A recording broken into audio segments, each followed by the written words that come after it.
अब हम बात करते हैं मल्टी डायमेंशनल एरे का। तो मल्टी डायमेंशनल एरे में जो सबसे मेजरली यूज होता है वो होता है 2D array. 2D array it means matrix. तो मैट्रिक्स में होता है रो एंड कॉलम। तो मान लो कि आपको एक मैट्रिक्स डिफाइन करना है 3x3 का, यानी 3 रो और 3 कॉलम।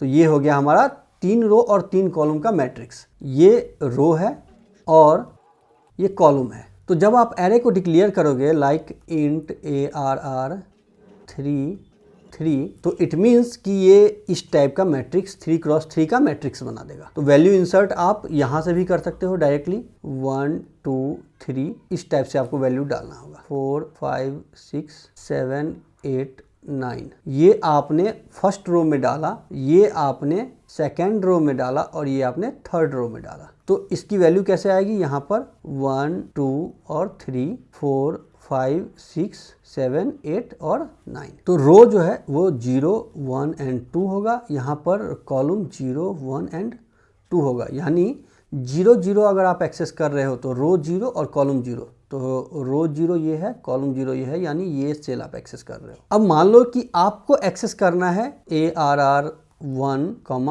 2। तो रो 1 हो गया हमारा और कॉलम 2 हो गया। तो ये पार्टिकुलर जो सेल है उसको आप एक्सेस कर रहे हो। I hope it is clear. अब हम बात करते हैं 3D एरे का।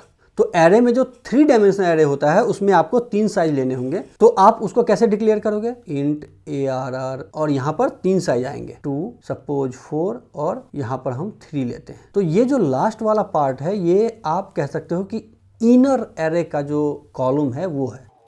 ये जो है इसको आप कह सकते हो आउटर कॉलम और ये जो पार्ट है इसको आप कह सकते हो रो। यानी इसमें जो वैल्यू आप स्टोर करोगे वो इस टाइप से करोगे। तो सबसे पहले आपको इनर कॉलम जो 3 है तो 3 एलिमेंट आपको स्टोर करने होंगे, जैसे 1 2 3, यानी ये इनर कॉलम हो गया। अब आउटर कॉलम आपका क्या है? 4, यानी 3 साइज के बकेट आपको 4 बार स्टोर करने होंगे। 1 2 3 1 2 3 1 2 3, 3 कॉलम इनर और 4 आउटर, ये आपको यहाँ पर मिल गया। अब रो की बात करते हैं। तो यहाँ पर 2 रोज है। अभी हमने एक रो डाला है, अब जो सेकेंड रो डालेंगे वो हम यहाँ से डाल सकते हैं, जैसे 4 5 6। तो 4 5 6 जो हमने डाला है वो एक आउटर कॉलम के लिए डाला है। तो इसी टाइप से आपको 4 आउटर कॉलम के लिए डालने हैं। तो ये है 3D। तो इसकी जो विजुअलाइजेशन होगी वो आपको 2D की तरह ही होता है, बट आप देख सकते हो कि ये 3 डायमेंशनल एरे इस टाइप से विजुअलाइज होता है। अब जो अगला टॉपिक आता है वो आता है एरे एंड पॉइंटर। तो array and pointer are closely related to each other. तो पॉइंटर में जो एरे का नाम होता है वो फर्स्ट एलिमेंट को डिनोट करता है।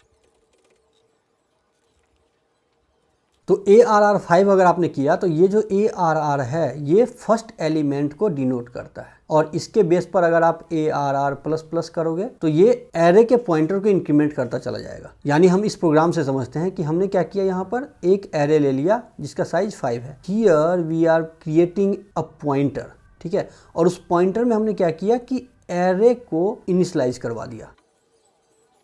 ये जो एरे है उस एरे को हमने क्या किया कि यहाँ पर M% 0 दे, साइज 0 दे करके, यानी ये जो 0th एलिमेंट है उसको M% लगा के हमने पॉइंटर में PTR में डाल दिया। यानी जो PTR है वो PTR आपको इसको इंडिकेट करेगा 0th एलिमेंट को। तो अब नेक्स्ट लाइन में हम क्या कर रहे हैं, यहाँ पर हम प्रिंट करवा रहे हैं एरे का नाम। और जैसा कि मैंने पहले ही आपको बताया था कि जो एरे का नाम होता है वो फर्स्ट इंडेक्स को इंडिकेट करता है। यानी %p करके जब आप नाम को प्रिंट करवाओगे तो जो एड्रेस होगा उस फर्स्ट इंडेक्स का वो एड्रेस प्रिंट करेगा, और उसके बाद हम एड्रेस प्रिंट करवा रहे हैं फर्स्ट इंडेक्स का। तो अगर आप आउटपुट देखोगे तो ये दोनों वैल्यू आपको सेम नजर आएगा, बिकॉज ये जो नाम है वो फर्स्ट इंडेक्स को डिनोट करता है और जो एड्रेस है वो तो एड्रेस है ही फर्स्ट एलिमेंट का। तो यहाँ पर हम एरे को प्रिंट करवा रहे हैं बाय यूजिंग पॉइंटर।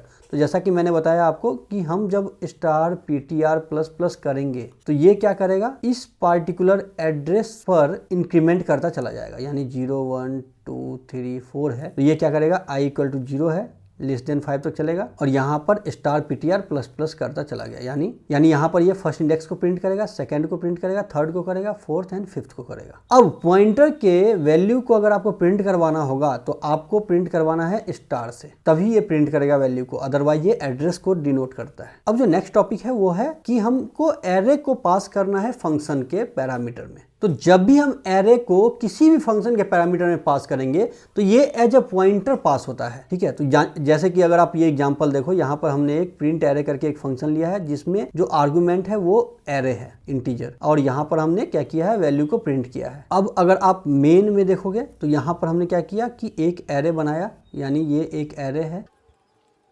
और उस एरे को हम प्रिंट करवा रहे हैं इस फंक्शन को कॉल करके। तो यहाँ पर हमने क्या पास किया है, एरे का नाम पास किया है, यानी ARR जो हम पास किए हैं ये क्या करेगा, इसके फर्स्ट इंडेक्स को लेकर के एड्रेस यहाँ पर आ जाएगा। तो ये एरे पास हो गया आपको इस फंक्शन के अंदर, ठीक है, एज ए पॉइंटर। अब जब आप इसके वैल्यू को प्रिंट करवा रहे हो यहाँ पर, तो ये प्रिंट कर देगा इस एरे के वैल्यू को। अब जो नेक्स्ट पॉइंट आता है वो है कि हमको रिटर्न करवाना है एरे को फंक्शन से। तो जब आपको एरे को रिटर्न करवाना होगा किसी भी फंक्शन से, तो वहां पर रिटर्न टाइप आपको एज ए पॉइंटर लेना होगा। यहाँ पर हमने रिटर्न टाइप ले लिया है इंट स्टार, यानी पॉइंटर टाइप का इंटीजर, और यहाँ पर हमने एक एरे लिया और उस एरे को हम यहाँ से रिटर्न करवा दिए। अब जब मेन फंक्शन में आप देखोगे तो यहाँ पर हमने क्या किया, यहाँ पर एक पॉइंटर ले लिया ptr और उसमें इस फंक्शन को कॉल किया। जैसे ही आप इस फंक्शन को कॉल किए तो ये पार्टिकुलर एरे इस ptr के अंदर आ जाएगा, और जब हम प्रिंट करवाएंगे स्टार ptr करके तो ये जो वैल्यू है वो प्रिंट हो जाएगा यहाँ पर। तो ये कुछ हाइलाइट्स हैं कि एरे किस टाइप के होते हैं। तो एरे का जो साइज होता है वो फिक्स साइज होता है। एरे में जो डेटा होता है वो होमोजीनियस कलेक्शंस होता है, यानी same types of data types आप स्टोर करवा सकते हो। एरे में इंडेक्सिंग होता है, और इंडेक्सिंग जो होता है वो 0 से होता है स्टार्ट। अब अगर हम डायमेंशन की बात करें तो एरे में 2D, 3D, 1D सारे डायमेंशन एरे सपोर्ट करता है। तो मल्टी डायमेंशनल आप कह सकते हो कि array multi dimensional array support करता है। कॉन्टिग्यूअस स्टोरेज, इट मीन्स कि एरे में जो स्टोरेज होता है, क्योंकि array same types of data type लेता है, तो जो मेमोरी में स्टोर होता है वो कॉन्टिग्यूअस ही होता है। ऐसा नहीं होगा कि एक एलिमेंट यहाँ होगा और दूसरा एलिमेंट यहाँ होगा, ऐसा नहीं हो सकता। अब एक्सेस के लिए तो आप रैंडम एक्सेस कर सकते हो, किसी भी इंडेक्स के वैल्यू को आप एक्सेस कर सकते हो एरे से। एडवांटेज और डिसएडवांटेज देखने से पहले हम सबसे पहले एक बात करते हैं कि आखिर एरे आया क्यों मार्केट में। वैसे ये हमको सबसे पहले समझना चाहिए था, बट मैंने इसीलिए आपको सबसे लास्ट में समझा रहा हूं कि आपको अभी तक एरे समझ में आ गया है। सपोज किसी क्लास में 100 स्टूडेंट्स हैं। अब 100 स्टूडेंट्स का जो टोटल मार्क्स है उसको प्रिंट करवाना है आपको। तो आप कैसे करोगे, या तो आप स्टूडेंट 1, स्टूडेंट 2 करके आप स्टूडेंट 100 करके एक वेरिएबल डिक्लेयर किए और उसमें मार्क्स को स्टोर करके आप प्रिंट करवा दोगे। तो इसमें क्या होगा कि मल्टीपल लाइन ऑफ कोड लिखना पड़ेगा। अब मान लो यहाँ पर 100 स्टूडेंट है, यहाँ पर मिलियंस ऑफ स्टूडेंट्स होंगे, तो क्या करोगे, तो वो प्रॉब्लम हो जाएगी कि आपको फिर मिलियंस ऑफ वेरिएबल क्रिएट करना होगा। अब इसी प्रॉब्लम को दूर करने के लिए, सॉल्यूशन देने के लिए एरे आया मार्केट के अंदर। मार्क्स जो है वो इंटीजर टाइप का है या फिर फ्लोट टाइप का है, बट 100 या 1000 या मिलियंस स्टूडेंट का जो मार्क्स होगा वो सेम टाइप का मार्क्स होगा। मान लो आपका फ्लोट टाइप का मार्क्स है, तो फ्लोट मार्क्स और यहाँ पर दे दिया आपने साइज, और साइज दे दिया मान लो मिलियंस, कुछ भी दे दिया आपने, इस साइज का एरे आपने बना दिया। अब आप बहुत ही इजीली छोटे लाइन में आप लिख सकते हो कि एक फॉर लूप के अंदर for i equal to 0, i less than जो भी साइज है वो i प्लस प्लस, और यहाँ पर आप प्रिंट करवा सकते हो।